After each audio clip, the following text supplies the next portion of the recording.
அனைவருக்கும் என் அன்பு வணக்கங்களை தெரிவித்துக் கொள்கிறேன். 13/4/2024 அன்று விசு புண்ணிய காலம் மற்றும் வசந்த பஞ்சமியானது கொண்டாடப்பட வேண்டும். அதற்கடுத்த நாள் தமிழ் புத்தாண்டானது கொண்டாடப்படுகிறது. குறிப்பாக பார்த்தீங்கன்னா சித்திரை 1 அன்று தமிழ் புத்தாண்டான கொண்டாடப்படும். அதற்கு ஒரு அத்தாட்சியாக சித்திரக்கனியானது வைக்கப்படுகிறது. சித்திரை என்றால் ஒளி பொருந்திய என்ற பொருள் சொல்லுவாங்க.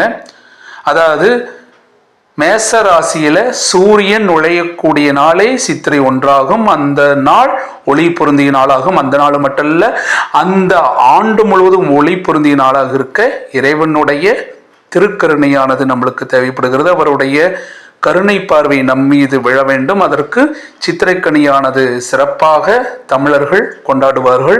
தமிழர்கள் மட்டுமல்ல, கேரளாவில் இருக்கக்கூடிய மலையாள மக்களும் சித்திரைக்கனியை சிறப்பாக கொண்டாடுவர்.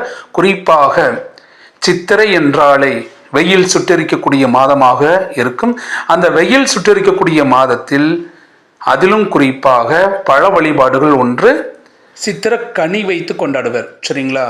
குறிப்பாக இந்த வெயில் காலத்தில் பழங்கள் அதிகமாக நம்மளுக்கு கிடைக்கும். அந்த பழங்களை வைத்து கொண்டாட வேண்டும். அதுபோக பார்த்திங்கன்னா ஆபரணங்கள், பணம், காசு இதையெல்லாம் வைத்து இறைவனிடம் வேண்டுவர். இந்த ஆண்டு முழுவதும் சிறப்பாக இருக்க இறைவன் அருள் புரிய வேண்டும் என்பதற்காக இந்த வழிபாட்டு முறையானது நம்மளுடைய முன்னோர்கள் மேற்கொண்டுள்ளனர்.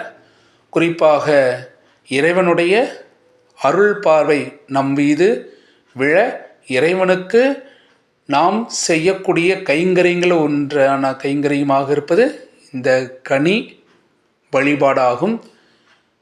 இறைவனுடைய அருள் பார்வை விழ இந்த கனி வழிபாடு நிச்சயமாக மேற்கொள்ள வேண்டும்.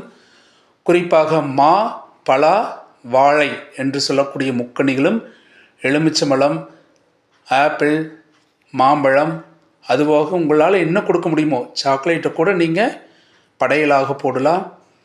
திராட்சை பழம், ஆரஞ்சு பழம், வெள்ளரிக்காய் பழம் இதை எல்லாமே நீங்கள் இறைவனுக்கு படையலாக படைக்கலாம்.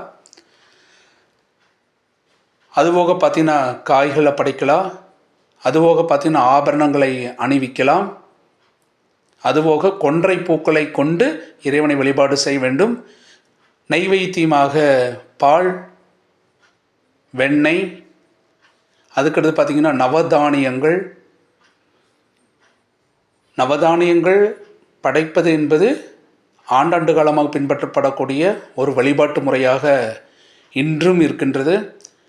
மாவிளை தோரணம் இதெல்லாம் பார்த்திங்கன்னா நம்மளுக்கு வரக்கூடிய நல்ல நிகழ்வினுடைய வெளிப்பாடாக இருக்க வேண்டும் என்பதற்காக, இந்த ஆண்டு சிறப்பாக இருக்க வேண்டும் என்பதற்காக இறைவனுக்கு கொடுக்கக்கூடிய ஒரு வழிபாட்டு முறை தான் சித்திரக்கனி வழிபாடுன்னு சொல்லுவாங்க. அந்த சித்திரக்கனி வழிபாட்டினை மேற்கொண்டு உங்கள் வாழ்வில் நலம் பெற வேண்டும். தனம் தரும், கல்வி தரும், ஒரு நாளும் தளர்வறியா மனம் தரும், தெய்வ வடிவம் தரும், நெஞ்சில் வஞ்சமில்லா இனம் தரும், நல்லனை எல்லாம் தரும், அன்பர் என்பவர்க்கே கணம் தரும் பூங்குழலாள் அபிராமி கடைக்கண்களே. தமிழ் புத்தாண்டு தின வாழ்த்துக்கள்.